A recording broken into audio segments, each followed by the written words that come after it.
Hello, everyone. Oh, nobody's here.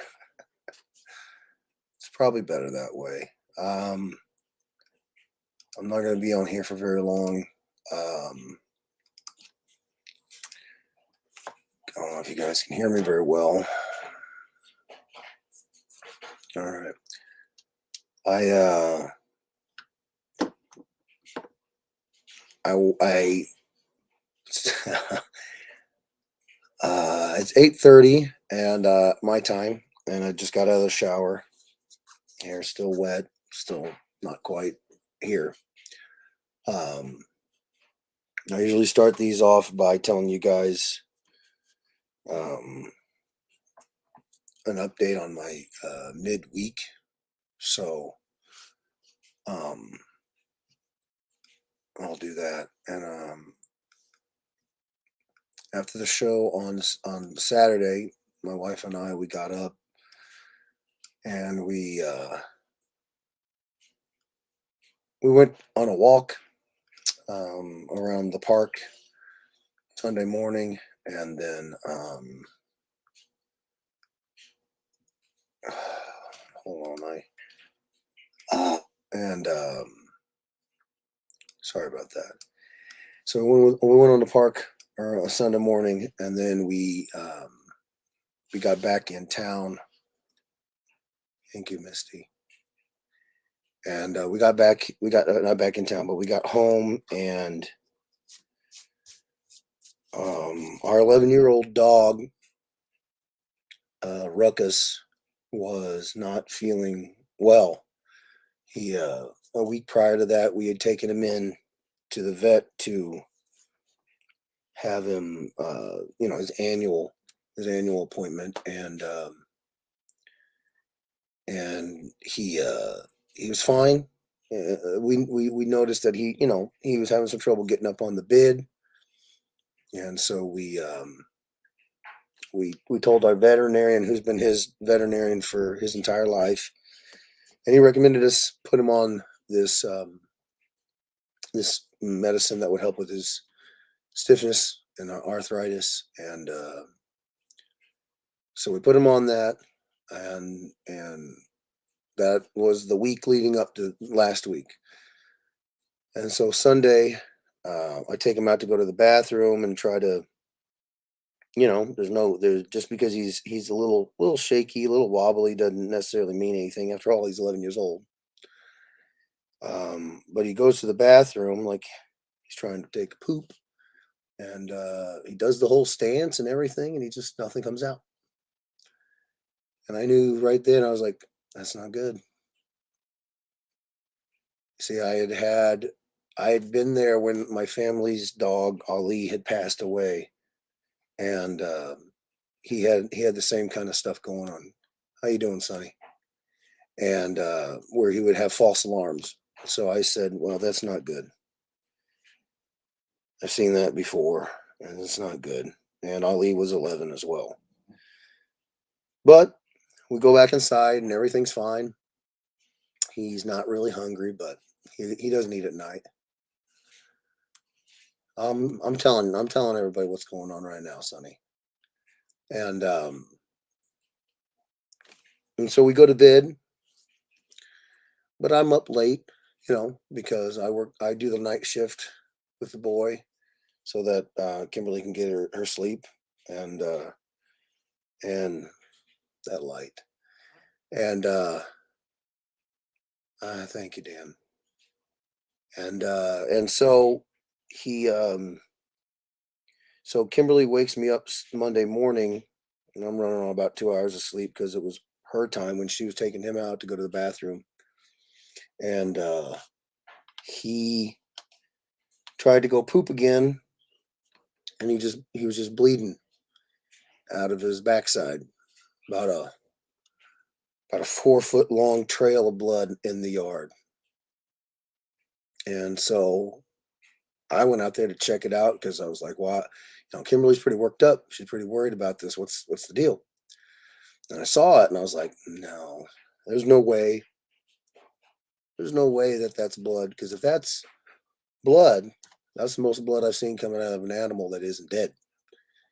So I kicked it with my sock. It was blood, just blood. So we got inside and we called the veterinarian office, and they were full, but we have an urgent care type situation for one of their sister offices on the other side of town. So we called them and we set up an appointment to get him in as soon as we possibly could, because he had also just stopped eating. He'll drink, but he wouldn't eat. Thank you, Ryan. I love you too, buddy. And so we tried to get through Monday as best as we could. I tried to work, couldn't really work. And then we got him to his veterinarian appointment at the urgent care, and they said, thank you, Sonny. Thank you, Tamara. And they said that he was kind of simultaneously dealing with what they thought was a GI tract problem. We had known his entire life that he had had stomach issues. We've had to have him on special food his entire life, and the last two medicines that we had him on were an antifungal and an antibacterial, because he had a bacterial issue on his skin, and he was getting itchy and flaky skin. And if I don't read your comments, it's just because I'm just trying to get through this. And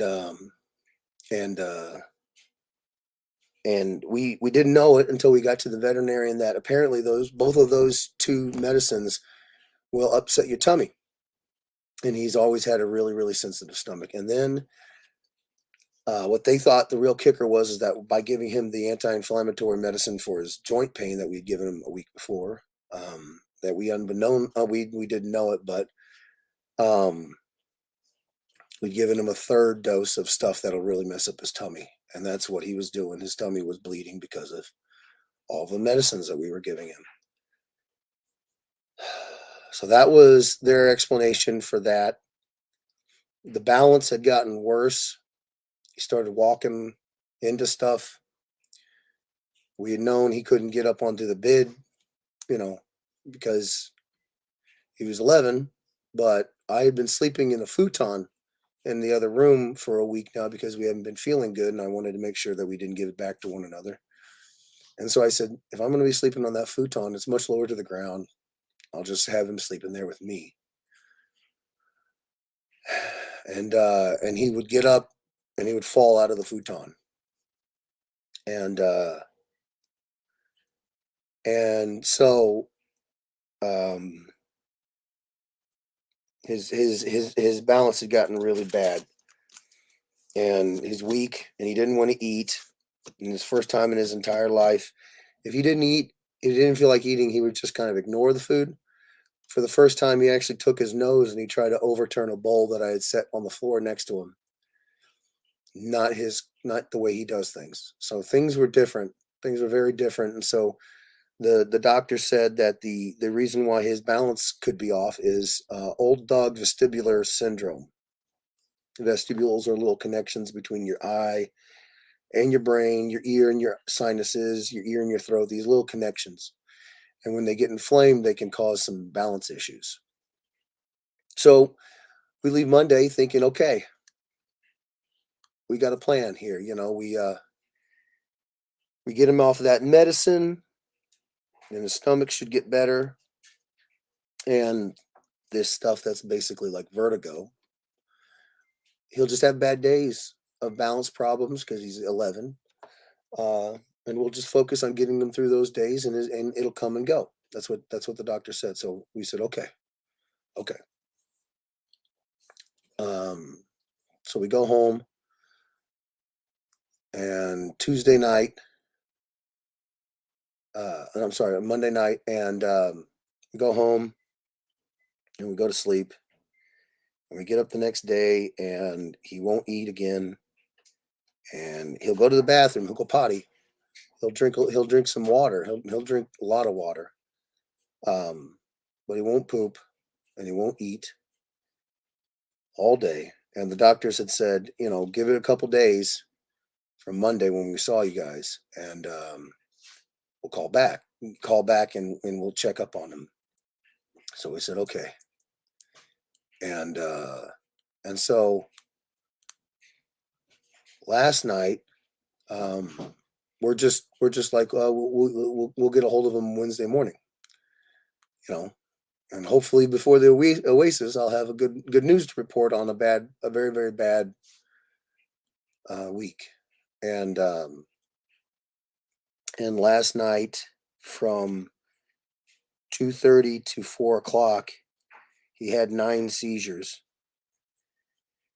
and they told us after the first one that if it happens again within 3 hours, you need to get him up here. And so he had the first one, and he was pretty scared after that. And there's not much you can do. You just hold them and make sure they know you're there. And then when they come out of it, they're tired and they're really hot and scared. And so I was just holding him. And then I laid him down in the futon again, and I was like, okay, well, you got to watch for the next 3 days. He was on seizure watch, and so then the next one happened, and while we were in there, and I told Kimberly, call my mom and dad because we needed somebody to come and watch JJ because it's 4 o'clock in the morning. While we run him up to the urgent care. And so my mom and dad were amazing. They got in the car and they came over across town. 20-25 minutes in the middle of the night. My mom stayed with JJ while and he was in the crib, but she just stayed here. And my dad got in the car. I held Ruckus as Kimberly drove us all to the urgent care again. And we got there, and he was still seizing up. And I put him on the gurney, and they wheeled him back. Said they were going to put him on some anti-seizure medicine, and they were going to keep him for 24 hours minimum. And that by 7 o'clock this morning, they would report to us when the doctor's rotation shifts and we get new doctors in. So we had to leave him there. It's the first night in 11 years that he's not been home. And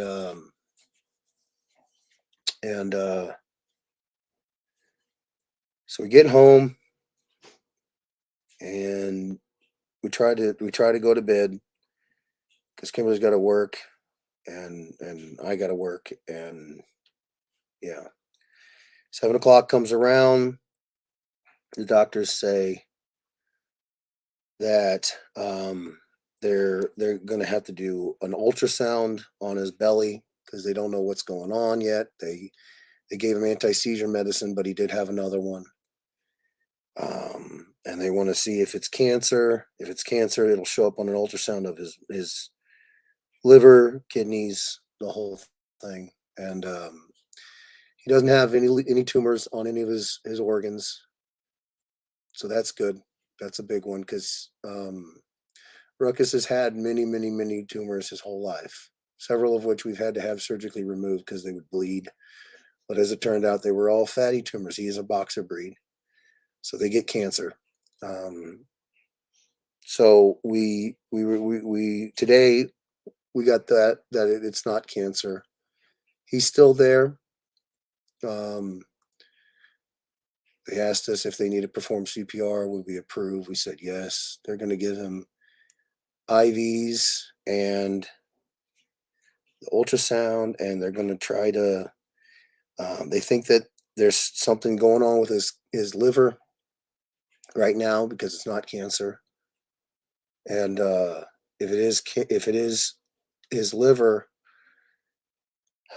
they don't know what started it, but they know it happened fast. It happened in a week. They think maybe what has happened is that he had some sort of infection and his liver is just acting weird.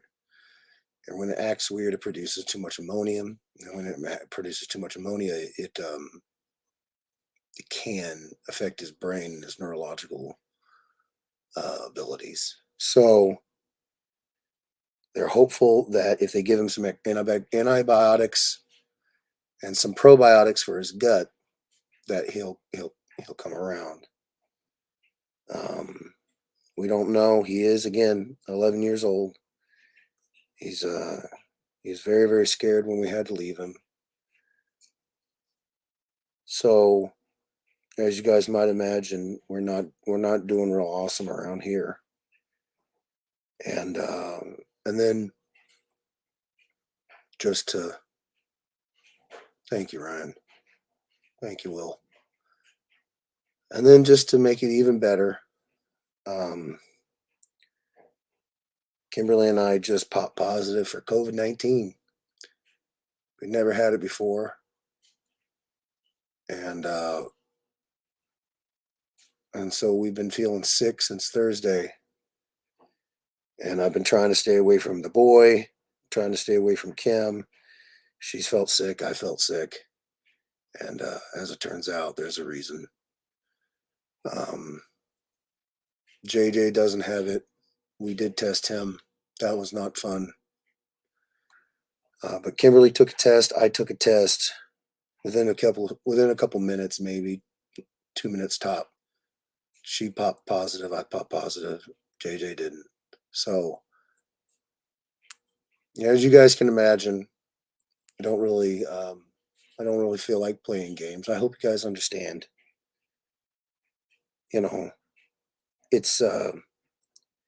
It's the strange thing. It's one of the strange things. I tell you guys this all the time, that I want to take you guys along on the ride of being a comic book artist. But artists, we're emotional. We put all that emotion into our work. We wear it on our sleeves. But the other thing that's kind of hard is that, in a weird kind of way, I'm kind of jealous of the fact that a lot of you guys, if you have pets, you can say, I'll see you when I get home from work. There's a little distance there, and it's like, I don't have that with Ruckus. I've never had that with Ruckus. A typical owner of a dog, they get up and they may get out of bed, and the dog may have been in bed with them, and then they get it ready for work. They eat breakfast, make sure the dog's fed and pottied and walked, and then they're out the door. And they come home, they take the dog out again, feed them, hang out, play, get ready for bed, go to bed with them, right? Like that's your normal, I imagine. It's never been like that for me. He's literally with me every single second of the day. He's my best friend. And so it's really hard. It's really hard. It's been a bad week. So thank you, guys. Yeah.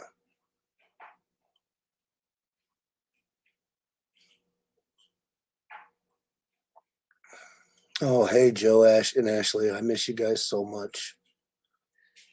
We've been trying to find a way to get back and hanging out with you guys again. It just seems like stuff just keeps happening. We want to see Braden so bad. You don't even know.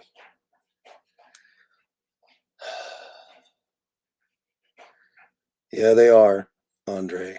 He's a very special boy. So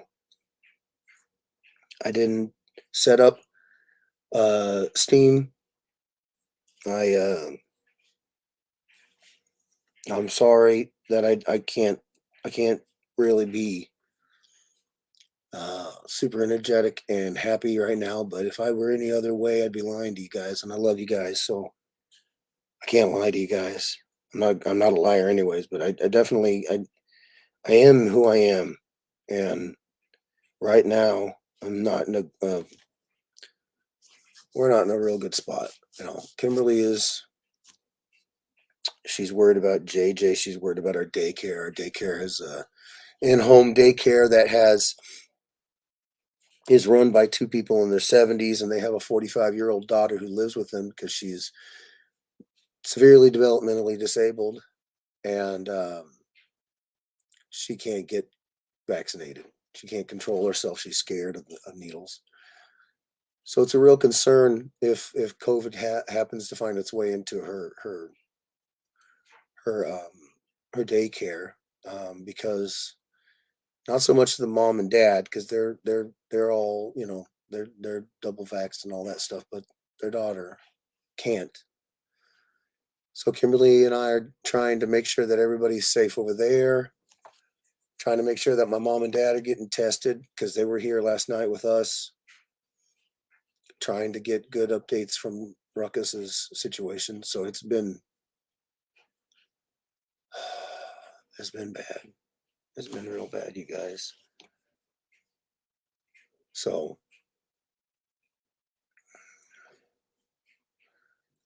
I promised you guys that I would always have a show. I just wish it was a little bit better situation so that we could hang out and we could play some games. I just don't have it in me. Yeah, COVID is scary, Tamara. My grandmother, my last grandmother passed away from it in December. My dad was in the COVID ward for 2 weeks when he got it. Yeah, it's not fun.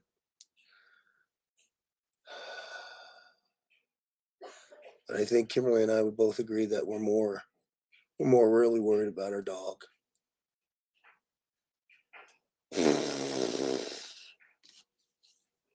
Well, all right, you guys. I gotta run. I love you guys. Take care of yourselves. Take care of each other, and I will see you guys later. If you guys are the praying type, we could use them. Love you guys.